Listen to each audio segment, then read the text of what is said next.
Une histoire, juste une histoire. Apôtre du non-respect, chantre du mensonge. Ici, le diable ne s'habille pas en Prada, juste en costume acheté à crédit ou en merderie innommable pas bien cousue.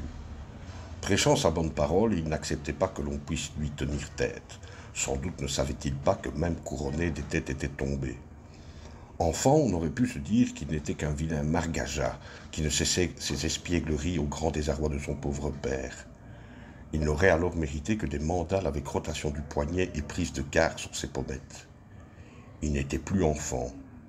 Homme peut-être, vrai certainement pas. Se croyant pimpant comme un sou neuf, il était loin d'être un adepte de l'apocoloquintose, même s'il reconnaissait ne pas être chaussé de pantoufles de verre. Tout cela pour vous dire qu'il était toujours au lit avant minuit. Le dimanche, toujours endimanché, il se précipitait à l'office. Dieu, il en avait des choses à dire et à se faire pardonner. Son grimoire sous le bras, ses téléphones en main, il emmenait parfois madame, histoire de faire bonne figure. À ses heures perdues, il s'essayait aussi à l'exercice évangélique. Ses rares fidèles l'entendaient lancer régulièrement un vibrant « Venez à la messe, ne manquez pas mon prône surtout, j'ai quelque chose de très sérieux, de très intéressant, de très grave à vous apprendre. Venez, vous verrez que vous ne vous en repentirez pas. » Les autres avaient abandonné depuis longtemps à force de se voir sortir de son antre les poches vides. Et ils y allaient de leurs commentaires. « Nous n'en retiendrons qu'un.